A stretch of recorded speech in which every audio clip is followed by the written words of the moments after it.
네, 반갑습니다. 빌레몬서 짧은 한 장인데 8번에 걸쳐서 말씀을 함께 나누게 됐습니다. 지난주일까지 7번째, 그리고 오늘 8번째로 마지막 마무리를 하게 됩니다.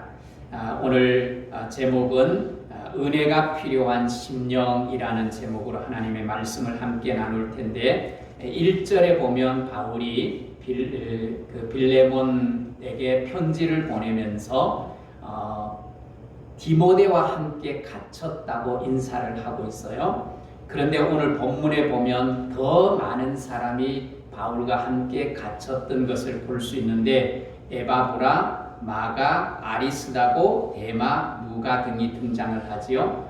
이렇게 바울 곁에 갇혔던, 그리고 바울과 함께 동역했던 사람들이 있습니다. 특별히 23절에 보면 에바브라가 나오는데, 이 에바브라는 함께 갇힌 자로 소개를 하고 있습니다.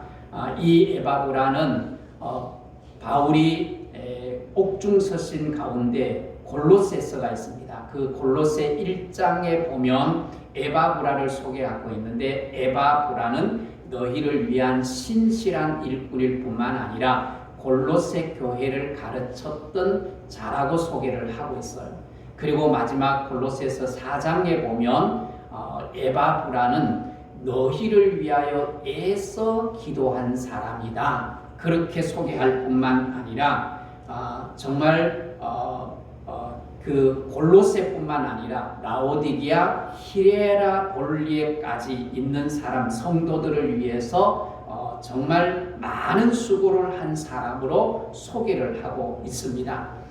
이렇게 에바브라가 바울과 함께 갇혔고 바울을 위해서 헌신했던 사람으로 소개를 하고 있는 것입니다.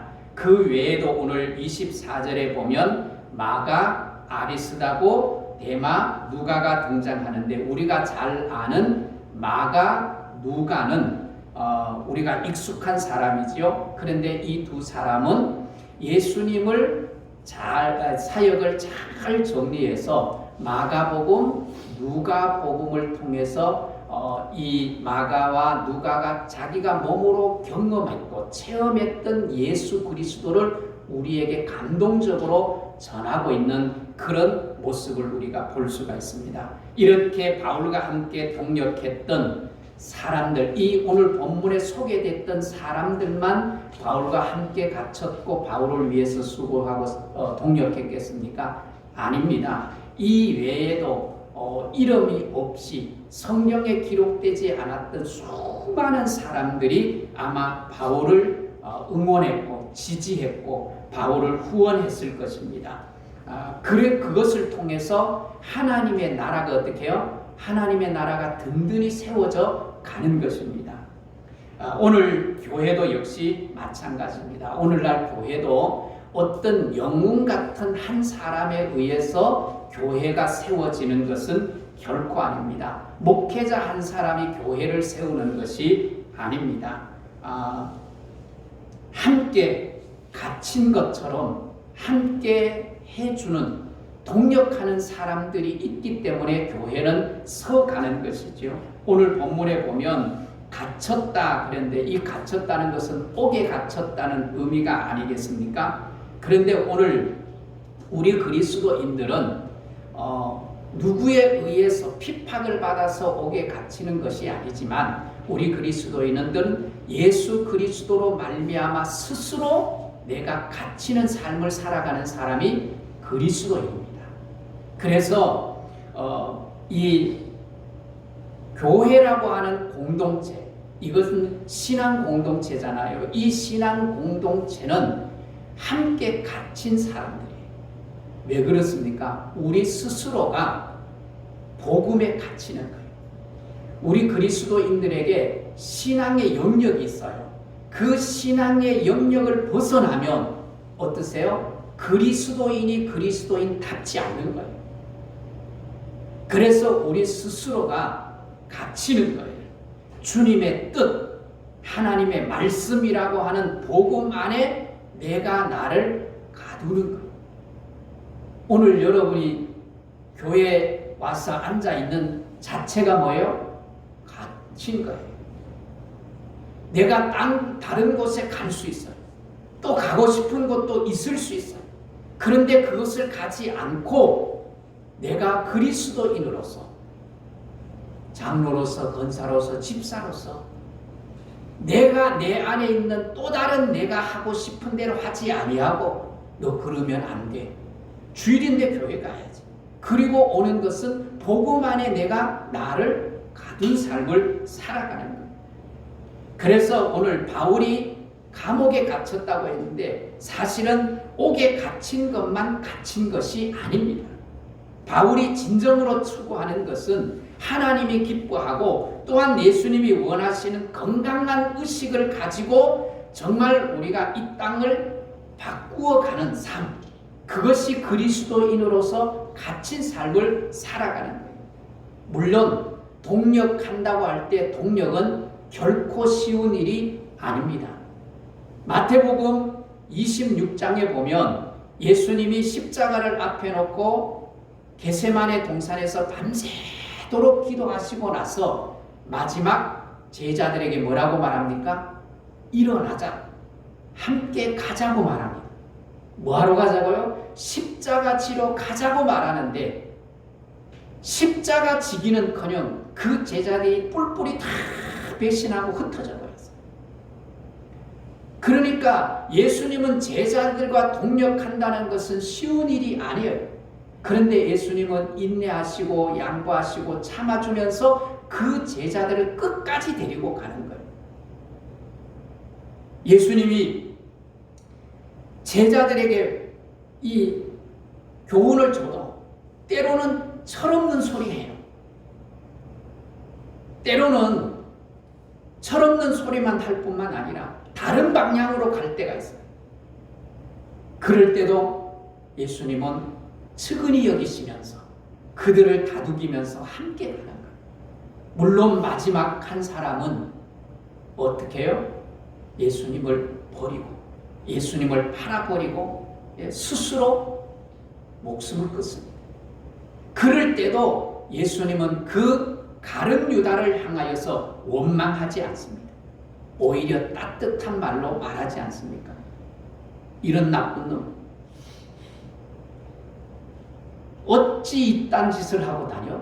그리고 책망하는 것이 아니라 그 가룟 유다 앞에서 예수님이 뭐라고 합니까? 너가 할 일을 해라. 그러면서 붙잡혀가서 십자가를 치십니다. 그래서 예수님은 끝까지 제자들과 함께 가는 그런 모습을 보게 돼요. 이렇게 우리가 동력한다고 할 때 우리가 서로 양보하고 상대방의 입장을 맞추어 갈 때 동력이 가능해지는 것입니다. 바울 사도를 한번 보십시오. 바울 사도는 독특한 캐릭터를 가지고 있어요. 예수 믿는 사람을 막 어찌하든지 죽이고 싶은, 그리고 실제로 죽였던 사람 아닙니까? 그런데 그가 이제는 예수를 전하는 전도자가 되었어요. 이런 바울은 자기 생각이 분명합니다. 고집이 아주 셉니다. 자기 생각대로 행합니다. 그래서 사도행전 15장에 보면 1차 선교 여행을 마치고 누가가 도망을 가버려요. 2차 선교 여행을 떠나려고 하는데 바나바가 누가 데리고 갑시다. 그랬더니 안 돼. 한 번 배신한 놈은 용서할 수 없어. 그러면서 반대하니까 결국은 바나바와 바울이 어떻게 해요? 갈라서서 선교를 하는 모습을 보여요. 그래서 조금도 자기의 뜻에 거슬리면 용납하지 않는 사람이 바울입니다. 그러니까 그런 바울과 동력하는 게 쉬울까요? 어려울까요? 굉장히 어려울 거 아니겠습니까? 그런데도 오늘 이런 독특한 바울 곁에서 함께 갇히고 함께 맞추어서 동력했다는 것은 굉장한 사람들이에요.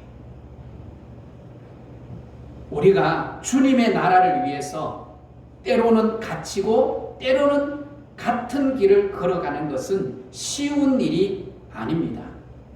교회 공동체 생활, 신앙생활은 하면서 함께 회의하고 또 함께 일하다가 보면 때로는 차라리 나 혼자 일했으면 더 편하다 싶을 때가 있지 않습니까? 그런데도 함께 가야 할 이유는 뭡니까? 주님이 그걸 기뻐하시기 때문에 그렇습니다. 그래서 회의를 할 때 회의에 서로 뜻이 맞지 않을 수 있습니다. 뜻이 맞지 않을 수 있지만 우리는 하나님의 나라라고 하는 공동체 의식을 가지고 또 동일한 목적을 가지고 가기 때문에 내 서운함도 내려놓고 서로 이해하면서 양보하면서 함께 가는 것입니다. 재직회를 하고 당회를 하고 그리고 또한 공동회의를 하면서 어떤 일을 의논할 때 의논이 안 맞을 수 있습니다. 그럴 때 꼭 이런 사람이 있어요. 내가 좀 양보하지 뭐. 이런 훌륭한 사람들이 있어요. 그런 사람들 때문에 교회는 함께 갈 수 있는 거예요. 바울 곁에서 동역했던 사람들은 정말 위대한 사람. 우리는 바울 사도만 위대하다고 생각할 수 있는데 조금 전에 말씀을 드린 것처럼 독특한 캐릭터를 가지고 있는 바울을 맞추어서 바울과 함께 한다는 것은 정말 그 사람들은 훌륭한 사람. 이런 사람들이 바울과 함께 갇히고 바울과 함께 동역함으로 말미암아 바울의 사역이 빛날 수 있었던 거예요. 그렇습니다. 우리는 함께 갈 수 있는 사람이 될 수 있기를 주의 이름으로 축복합니다. 여러분, 가족도 끝까지 함께 가려고 하면 그 가족 가운데 누군가는 죽어야 돼요. 누군가는 양보하고 누군가는 죽는 사람이 있어야 그 가정이 끝까지 잘 갈 수 있습니다. 여기에 뭐 30년 넘게 사신 분들도 함께 있을 텐데 20년, 30년 사시면서 우리가 어떻게 이곳까지 올 수 있었을까 생각해보면 그 가운데 누군가는 남편이든지 아내이든지 자녀이든지 부모이든지 누군가는 자기의 뜻을 꺾고 가족을 위해서 참고 죽는 사람이 있었어요. 그렇기 때문에 이곳까지 올 수 있었던 거예요. 그래서 참아주는 사람, 너그럽게 받아주는 사람, 죽는 사람, 그 사람이 정말 훌륭한 사람이에요. 오늘 우리는 하나님의 나라라고 하는 같은 목적을 가지고 건강한 가치를 공유하면서 함께 사역하는 자들입니다. 그래서 내가 좀 맞추어져야지. 그런 생각을 가진 사람 때문에 교회는 함께 갈 수 있어요. 그런 사람들과 함께 가는 사람이 또 틀린 생각을 하고 때로는 잘못된 결정을 해도 내가 참아주고 인내하면서 가다가 보면 잘못된 생각으로 가던 사람들이 나중에는 알아요. 내가 권사님 말 듣고 갔어야 되는데 저 때문에 힘든 일을 왔네요. 그리고 자신의 잘못을 인정하는, 그러면서 함께 가는 거예요. 제가 하늘문 교회에서 사역을 하면서 저와 함께 갇힌 정도로, 그러니까 갇힌 정도뿐만 아니라 저를 대신해서 정말 갇힌 것 같이 힘든 일들, 그 힘든 일들을 감당해 준 성도들이 있기 때문에 여기까지 올 수 있는 거예요. 그게 고마운 거예요. 그게 감사한 거예요. 오늘 본문에 보면 에바브라, 아리스다고, 데마 같은 우리에게 익숙지 않는 사람들도 있어요. 그런데 이들의 사역, 바울 못지않게 사실은 귀한 거예요. 우리 성도님들이 지금까지 함께 올 수 있었던 것 정말 감사한 일이죠. 또 지금은 코로나 상황 아닙니까? 이 코로나 상황 속에서 온 세상이 코로나에 지금 갇혀버렸잖아요. 그런 갇힌 것 같은 상황 속에서도 여러분, 우리는 그리스도 안에서 갇혀서 함께 이 어려움을 함께 걸어가고 있는 거예요. 이건 귀한 거예요. 끝까지 함께 갈 수 있는 은혜가 있기를 주의 이름으로 축복합니다. 그 안에서 우리는 하나님의 놀라운 은혜를 경험할 뿐만 아니라 정말 하나님 안에서 행복을 느끼고 하나님의 나라의 기쁨을 누릴 수 있기를 주의 이름으로 축복합니다. 보십시오. 오늘 등장하고 있는 바울과 함께 갇히고 바울과 함께 동역했던 사람들, 함께 동역할 수 있었던 이유가 무엇일까요? 그 사람들은 남들보다가 독특한 인내심을 가지고 있고 남들보다가 더 좋은 체력과 건강을 가지고 있고 남들보다 더 착한 마음을 가지고 태어났기 때문에 그게 가능했을까요? 아닙니다. 아닙니다. 25절을 한번 보십시오. 우리 주 예수 그리스도의 은혜가 너희 심령에 함께 있을지어다. 어떻게 해서 이런 동력이 가능했습니까? 심령입니다. 심령. 혹시 여러분 멘탈갑이라는 말 들어보셨어요? 멘탈갑. 우리 청년들 사이에서 많이 사용되는 용어입니다. 멘탈갑. 이것은 나보다가 정신력이 아주 뛰어난 사람을 가리켜서 말하는 거예요.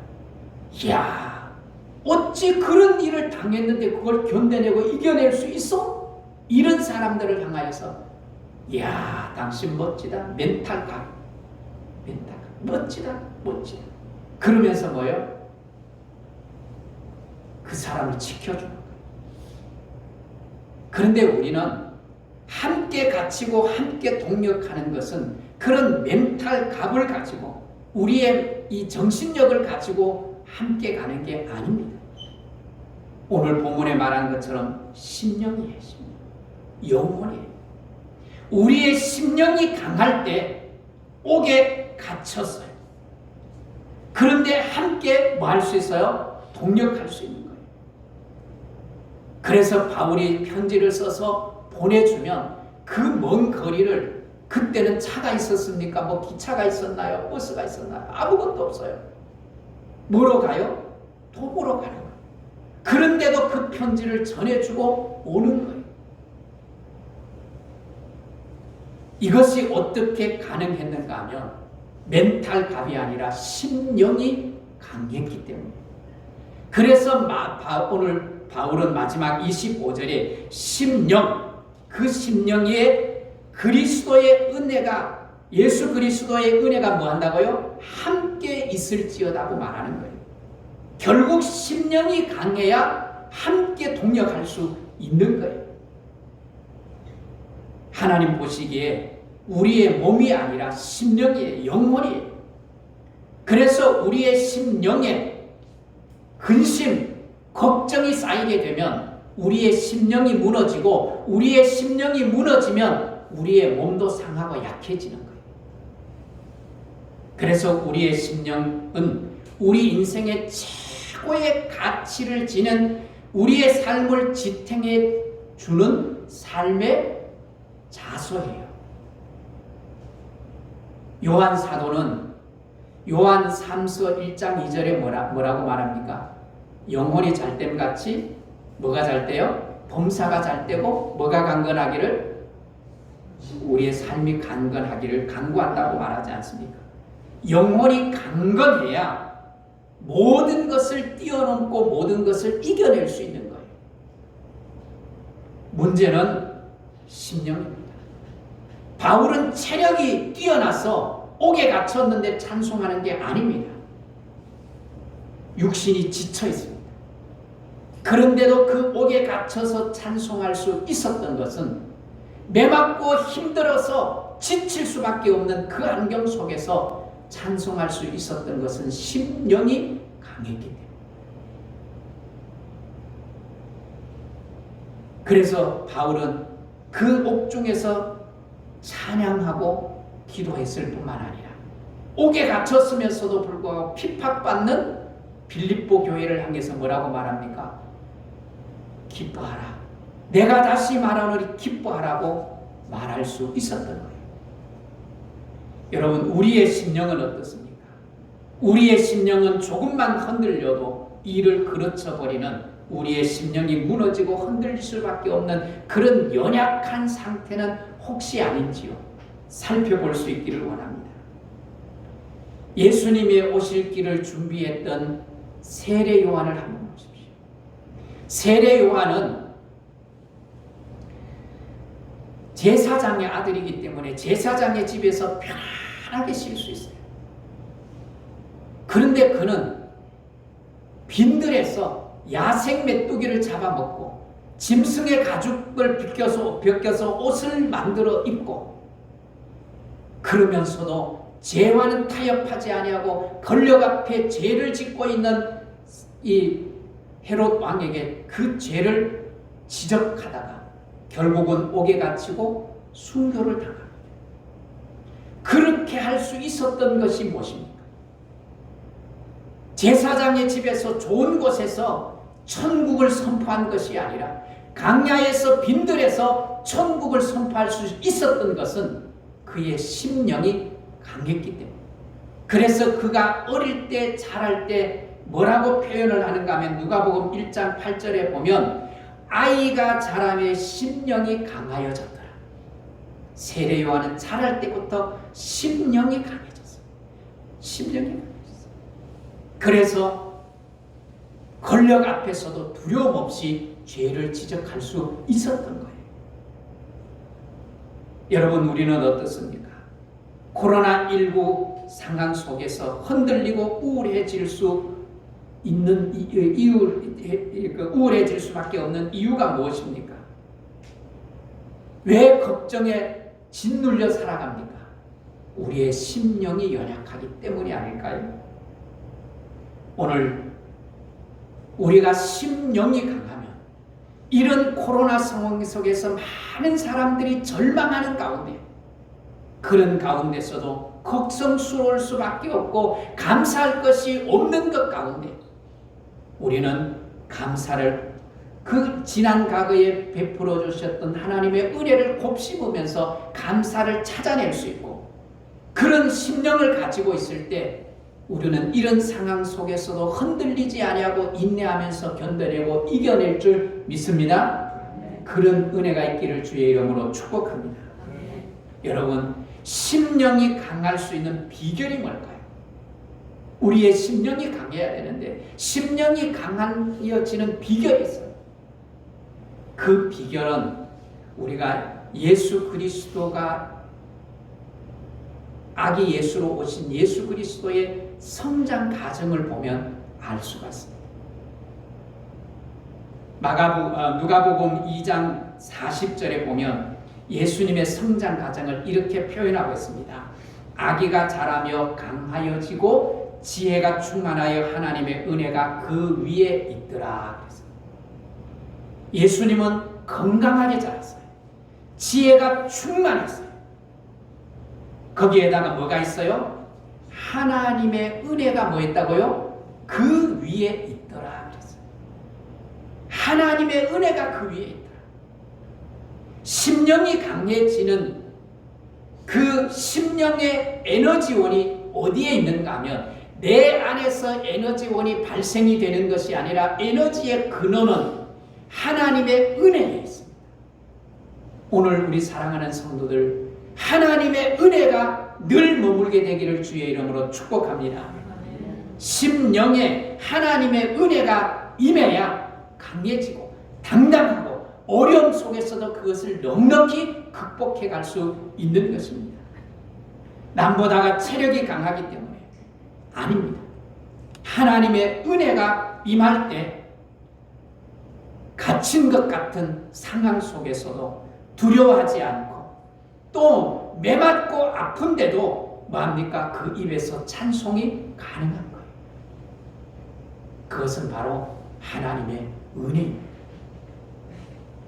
성경에는 은혜 받은 사람들이 많이 소개되어져 있습니다. 구약에 가면 노아 홍수 시대가 있지 않습니까? 홍수로 세상을 쓸어버릴 때 그 노아가 하나님과 동행했다고 성경에 말하고 있습니다. 하나님과 동행할 수 있었던 이유가 뭘까요? 심령이 강했기 때문에 그래요. 그 수많은 사람들이 하나같이 그 노아를 어떻게 해요? 핍박합니다. 조롱합니다. 그런데도 흔들림 없이 하나님과 동행할 수 있었던 이유를 성경은 이렇게 말하고 있습니다. 창세기 6장 8절에 노아는 하나님께 뭐를 입었더라? 은혜를 입었더라. 하나님의 은혜가 임하니까, 하나님의 은혜를 입으니까 그 많은 조롱 가운데서도 하나님의 주신 사명을 감당하면서 하나님과 함께 갈 수 있었던 거예요. 우리는 그 하나님의 은혜 가운데 오늘까지 살아온 줄 믿습니다. 그리고 여러분, 이 하나님의 은혜가 끊임없이 여러분의 심령에 임할 수 있기를 주의 이름으로 축복합니다.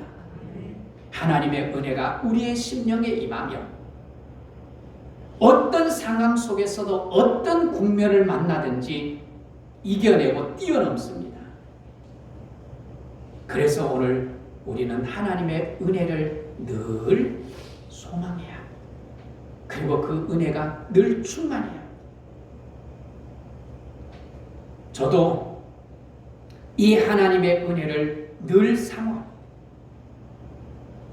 하나님, 제게 능력이 있어서 해낼 수 있는, 목회할 수 있는 것 감사합니다. 제가 그러지 않습니다. 제게 어떤 능력이 있겠어요? 어떤 힘이 있겠어요? 내게 힘이 있어서, 능력이 있어서가 아닙니다. 하나님, 오늘 또 나를 사용해 주시는 은혜를 주옵소서. 오늘 또 나를 사용해 주는 은혜를 주옵소서. 왜? 내가 그 은혜를 입지 아니하면 목사가 목사답지 못한 거예요. 그래서 세상의 비난거리가 되고 세상의 조롱거리가 되고 복음을 막는 목사가 될 수 있는 거예요. 성도들도 역시 마찬가지입니다. 하나님의 은혜가 임해야 성도가 성도다는 거예요. 그래서 바울 사도도 하나님 앞에 고린도전서 15장 10절에 이렇게 고백하잖아요. 내가 능력이 있어서, 내가 건세가 많아서, 가진 것이 있어서, 지식이 많고 똑똑해서, 내가 가말리엘 문화에서 최고의 문화에서 배웠고 히브리인 중에 히브리인 줄로 내 배경이 좋아서 내가 이 사역을 감당했다고 말하지 않아요. 뭐라고 말합니까? 나의 나된 것은 뭐라고요? 하나님의 은혜입니다. 은혜. 내가 잘나서 이 사역을 감당한 것이 아니라 내가 끝까지 이것을 감당할 수 있었던 것은 하나님의 은혜입니다. 그렇게 고백하는 거예요. 성도 여러분, 오늘 또 하나님의 은혜를 입는 성도들이 될 수 있기를 축복합니다. 그래서 은혜가 내 심령에 임함으로 임하여 어떤 상황을 만나든지 어떤 환경을 만나든지 그것을 이겨내고 그것을 뛰어넘어 승리하는 성도들이 될 수 있기를 바랍니다. 우리가 얼마나 힘들게 하고 살아왔고 또 살아가고 있지 않습니까? 그래서 살펴보면 감사할 조건들이 그렇게 많지 않습니다. 그러나 은혜가 내게 임하면 그런 가운데서도 감사를 찾아내고 감사하면서 기뻐하며 살 수 있게 되는 줄 믿습니다. 그래서 여러분, 우리는 멘탈 갑으로 사는 것이 아니라 하나님의 주시는 신은혜로 말미암아 우리의 심령이 강해질 때 우리는 어떤 상황 속에서도 어떤 힘든 가운데서도 늘 찬송과 감사가 가득한 그런 하나님의 사람으로 살아가게 될 줄 믿습니다. 그런 은혜가 여러분과 저에게 넘치게 되기를 주의 이름으로 축복합니다. 그리고 여러분의 품을 떠나 있는 여러분의 자녀들, 손자, 손녀들 위해 우리의 선교지 위에 하나님의 은혜가 임하도록 여러분 기도할 수 있는 그런 은혜가 있기를 주의 이름으로 축복합니다.